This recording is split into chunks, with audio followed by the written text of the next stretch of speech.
Last episode, we built all the data models for NeighbourHub and we ended with every model visible on the ER diagram. But if you look closely, you notice something. The models were just floating there unconnected. And that's what this episode is about. We're going to define how those models relate to each other, run our migration, and then open the database to see that tables actually exist in Postgres. Let's get into it.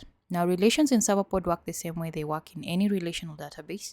A relation connects one model to another through a foreign key, a field on one model that references the ID of another, or a data object. The most common type you'll use is one-to-many, one parent record, many child records. That's what we'll set up first. And once we've done that, we'll look at indexes, which are a separate but related concept that you'll almost always want to add when you define a relation. Back in the Models tab, select the model that holds the foreign key.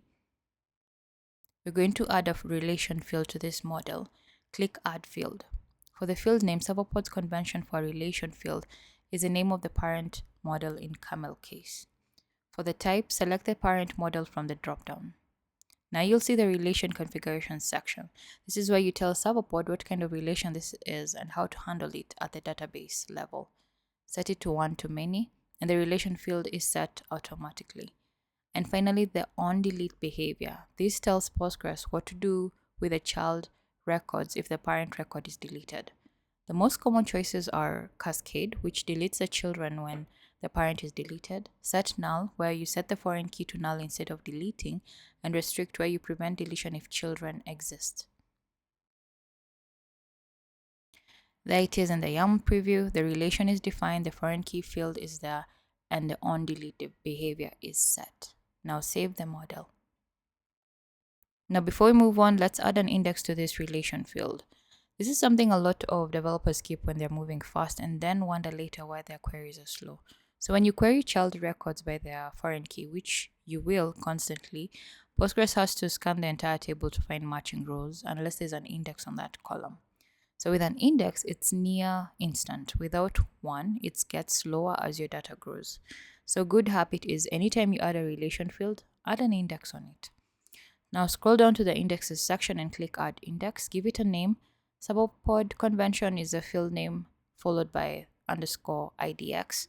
Select the relation field as the indexed column and leave unique unchecked unless this is a one-to-one relation where each foreign key value should be unique. Now, index is in. Now the YAML shows both the relation and the index it needs. Save again. Now I'm going to add the rest of the relations for NeighbourHub. Same process every time. Open the child model, add the relation field, add the index, then save.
Now all relations are defined. Let's go see what this looks like on the AR diagram. This is what a connected data model looks like. Every line you see is a relation we just defined, a foreign key connecting two models in the database. This diagram is now an accurate representation of NeighbourHub's database schema. Every model, every relation, every connection. And while we're here, there is one more thing the data browser gives you that's worth knowing about right now. Next to the table view, you'll see an SQL Editor tab. This is a full SQL editor connected directly to your Postgres DB. You can write any query you want, selects, joins, aggregates, and run it right here inside Dartform. Results come back in a grid, sortable, readable, and exportable too.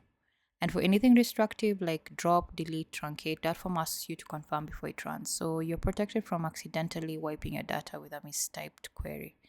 You can also save queries you run frequently, so they're always a click away the next time you need them.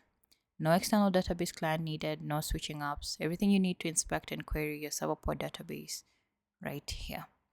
That's a full loop from model to database without leaving Dartform. Now in the next episode, we start building the API layer, generating endpoints for NeighbourHub so the server can actually handle requests.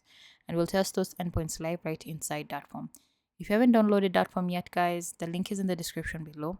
If this was helpful, subscribe so you don't miss the next one, and I'll see you in episode 5.